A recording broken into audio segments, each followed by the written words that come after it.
Hey guys, wanted to go ahead and do a re-review of the RSV Mark 1 and to go from there. Before I go on further, I'm going to go ahead and put some notes on the screen. Please note that whatever is in the notes is a little bit different from what's in the video.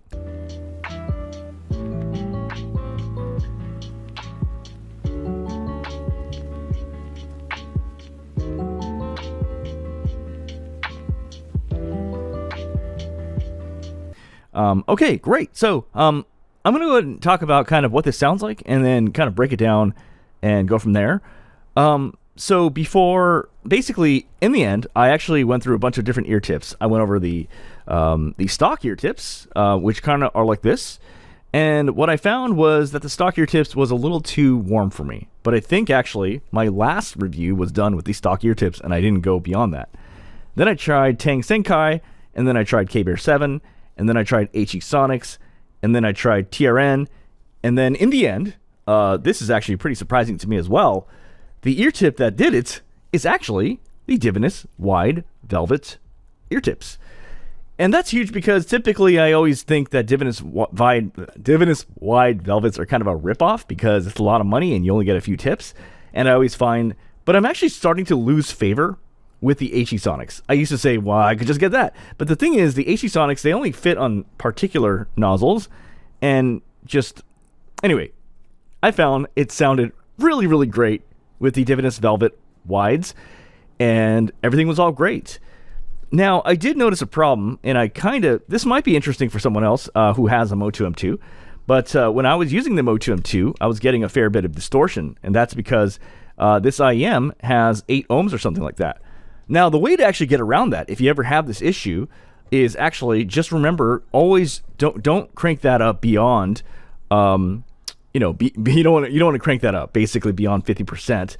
And then if you're using a microphone and you want to be able to hear yourself, focus more on the gain knob, but don't clip. But don't do this. If you do this, it will distort your audio. Like it'll sound like you're clipping. So because of that, I actually had to change my source. And so what I did was I basically had a USB-C Apple dongle, and then I connected it to a PH05. And the reason I like using the PH05 is because of a few reasons. Number one, I have a knob. Because with the Apple dongle, you don't have a knob. So I have a knob. I also have 5 different inputs that I can use to cross-check as needed. This also gives you more volume to work with, more than typical the Apple dongle. But most importantly, it is faithful to the sound of the Apple dongle.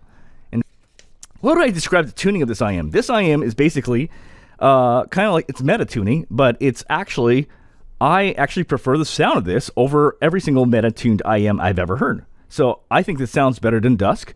I think it sounds better than Kiwi KE4. It sounds better than basically every single like meta tuned IM that's out there in existence today. I think this sounds better than all of them. So I know that sounds pretty pretty outlandish, but that's just my 2 cents. Okay, so what would I rank the bass of this IEM? This is a weird one because so with the original stock ear tips, the bass is actually pretty good. Like as in, you get a good amount of bass, and it's actually a good amount, but this is too warm. And so I felt like I had to tone it down a bit. And in the end, I ended up with the Divinus Velvets. And so the bass is more like a B+. It's like a little bit better than what I've rated other IMs as B, but it definitely is not as good as some of the IMs I've listed as A for bass. So I would say for the bass here, kind of like a B. I would say it's like a B+. You know what I mean? The sub bass is actually, believe it or not, it actually is. At least with the Divinus Velvets, it's like below correct. But it's hard to explain, but it doesn't make me sad. Even though it's like not correct and it's below correct, it's really hard to explain, but it's done in a way where like I'm not sad about it. I know that makes no sense, but you have to hear it. Like it's like you hear it and you're like, wait, the sub bass isn't. Where's that growl? It's not there, but you don't feel sad about it. You know? I know that makes no sense. Anyway, female vocals here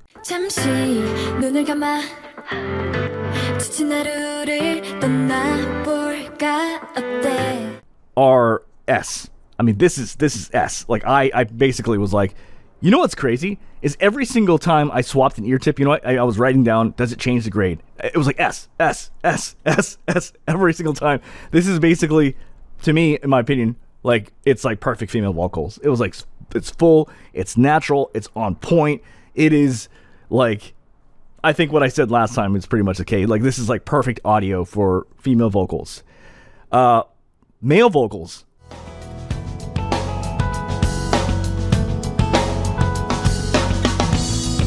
Back to you, it always comes around. Back to you.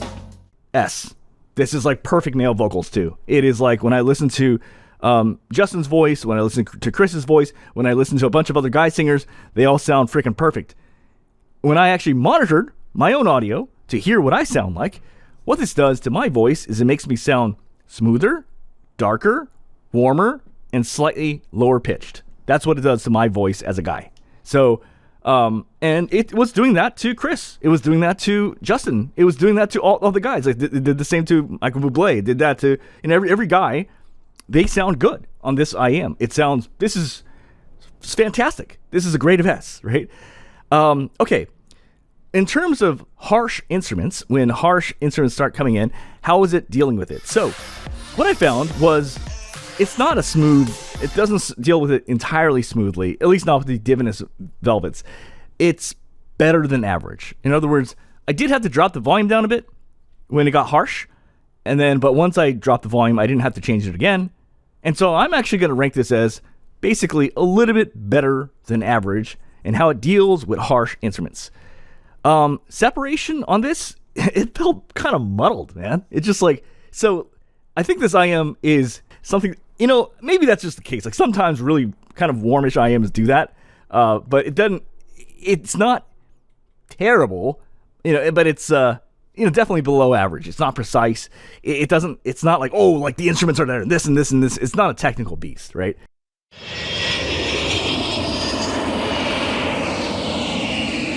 In terms of Soundstage, this is like average. Like, I was like, it just sounds average, even below average at times. It doesn't feel that large of a space. In terms of sibilance, and be found in season 7, episode 6. I mean, basically, so I did 2 sibilance scores. What I did was I did the Apple dongle with the PH05, this combo, basically, this combo.